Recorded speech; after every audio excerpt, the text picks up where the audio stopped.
Sebelum tradisi basukur, biasanya masyarakat di sini akan membuat bobata. Nah, padi ini ditumbuk dengan cara tradisional menggunakan luhungua atau biasa kita sebut dengan lesung.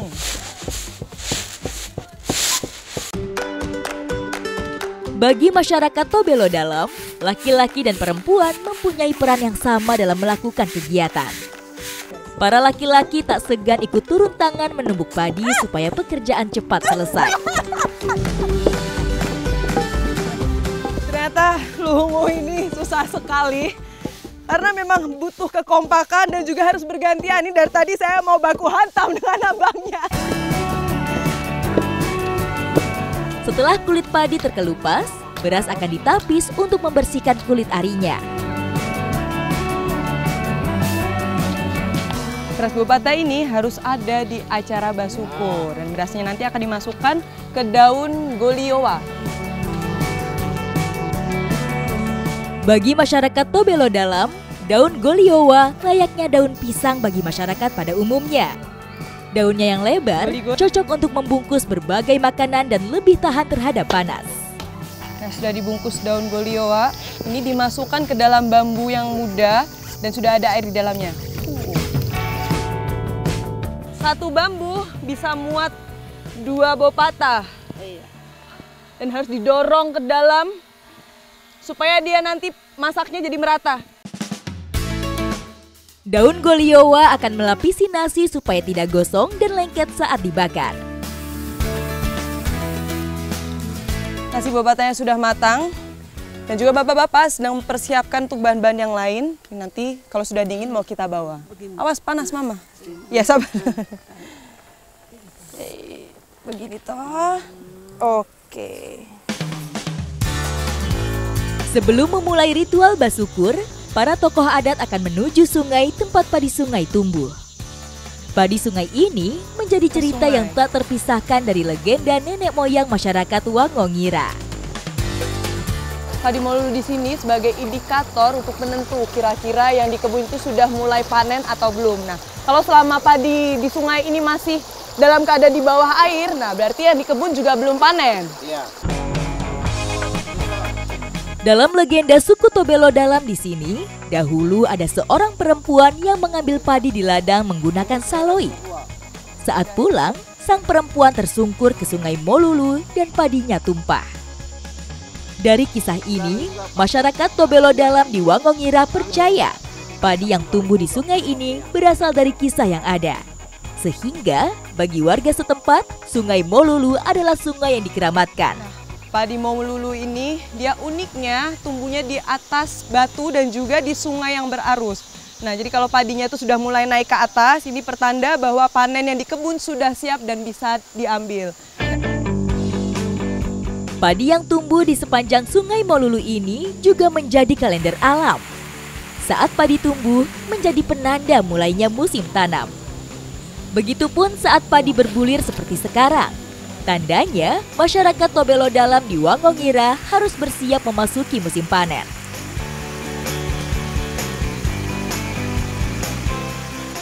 Nah, ini sekarang sedang diadakan ritualnya, dan ritual ini diadakannya di mata air Sungai Molulu. Dan mata air ini tidak pernah habis, baik di segala musim.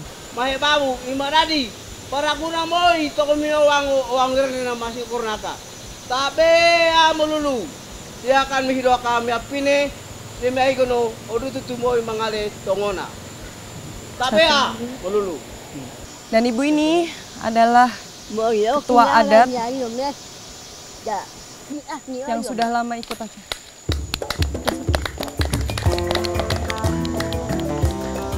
Sekarang ini Mama Banjar adalah salah satu tokoh adat perempuan Tobelo Dalam. Masyarakat percaya beliau merupakan titisan perempuan dalam legenda padi Sungai Molulu. Dan ini sekarang saya mau membuang bunga mayang. Dilempar saja.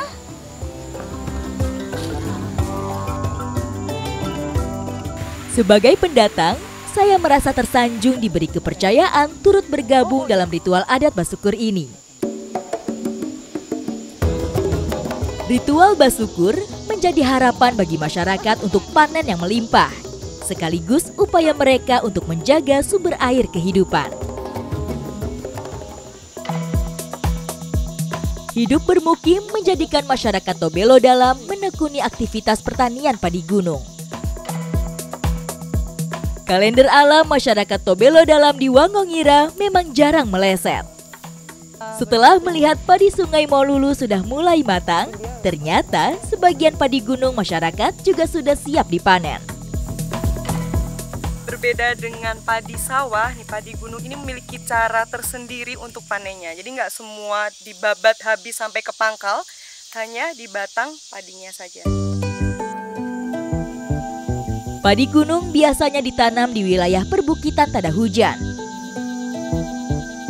Masa panen padi gunung ini hanya 1 kali dalam setahun. Nah ini di samping saya aja tingginya juga berbeda dengan padi sawah. Sudah hampir sama nih. Pak, ini bisa tinggi lagi ya Pak ya?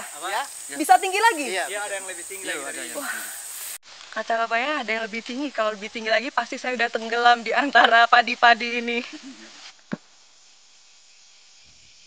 Dulu, mereka hanya mengandalkan sagu dan ubi sebagai sumber makanan pokok. Namun, setelah bermukim, semakin banyak masyarakat menanam padi gunung. Kebiasaan masyarakat suku Tobelo Dalam memanen padi ini tidak untuk dijual, tapi mereka simpan di dalam lumbung sebagai bahan pangan dan juga untuk bibit baru.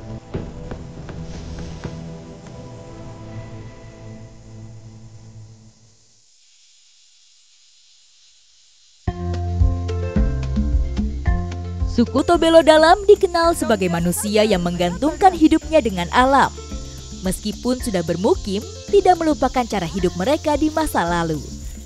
Salah satunya, mereka membuat semua barang kebutuhan sendiri dari bahan yang ada di sekitar. Ya. Kehidupan mereka tak bisa dipisahkan dengan alam. Tapi ini kalau dipakai Jiwa dan raga mereka selalu menyatu dengan alam sekitar. Memelihara hutan berarti juga menghormati roh para leluhur. Bahkan, hutan dapat diumpamakan sebagai ibu yang menjaga dan memberi makan. wah. Sejak dulu masyarakat Tobelo Dalam sudah mengenal alas kaki. Nah, ini adalah salah satu bahan yang mereka pakai untuk buat alas kaki. Memang semuanya bahannya tuh dari alam, berbeda dengan alas kaki zaman sekarang. Ini dia pelepah daluku atau pelepah aren. Ternyata cukup besar dan cukup berat.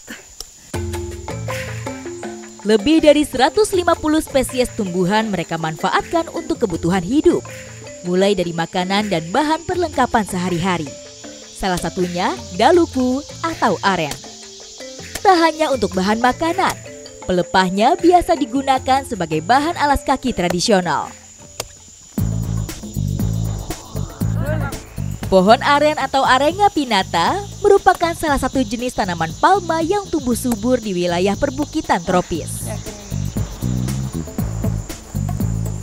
Saloi menjadi alat wajib yang digunakan perempuan Tobelo Dalam saat berkebun maupun masuk hutan. Cukupkah? Desain dan bahan yang kokoh memungkinkan saloi dapat mengangkut banyak barang termasuk pelepah daluku. Berat. Saking beratnya, berdiri aja harus dibantu. Wah! Cukup berat ternyata ya. Iya. Oke. Ini saya bisa ini. Kita langsung cari tali sama tadi mama. Ini agak miring-miring, tidak apa-apa, Papa. Keahlian memanfaatkan hutan tidak hanya dimiliki kaum laki-laki saja. Kaum perempuan suku Tobelo Dalam juga mahir dan terbiasa mencari bahan yang mereka butuhkan di dalam hutan, termasuk tali alam dari pohon rukiti. Masyarakat suku Tobelo Dalam memiliki panggilan khusus ketika mereka berada di hutan maupun di kebun. Nah, panggilan khusus ini berguna sekali kalau mereka dalam posisi yang jauh, jadi tahu di mana suara kelompoknya itu berada. Dan bahkan panggilan ini mereka pakai sampai sekarang. Hula! Sudah mulai dekat nih suaranya. Hula!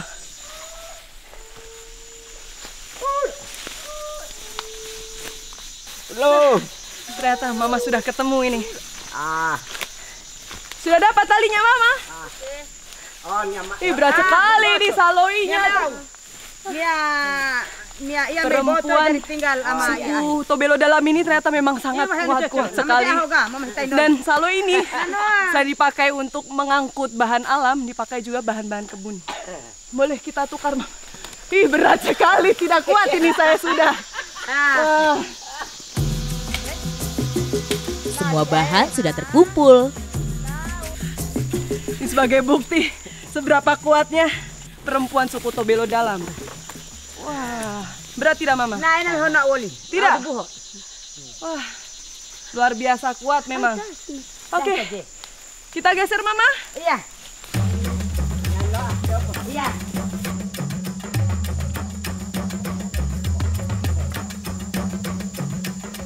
Selain menggunakan daluku, masih juga menggunakan rukiti.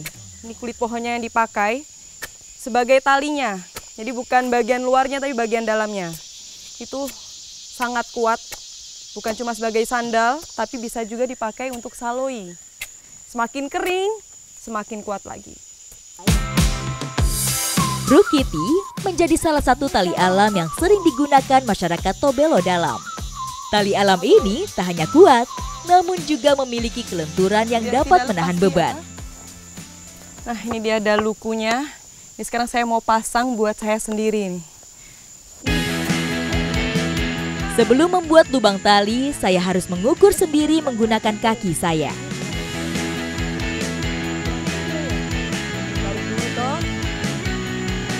Pembuatan peralatan sehari-hari membuktikan bahwa masyarakat Tobelo Dalam cerdas dalam memanfaatkan hutan dengan bijak. Wah, tarupa atau sandal khas Tobelo Dalam ini akhirnya sudah jadi. Saya sudah buat satu pasang. Tapi setelah ini petualangan saya masih akan berlanjut untuk mengeksplor Tobelo Dalam. Ikuti jejak saya, jejak petualang.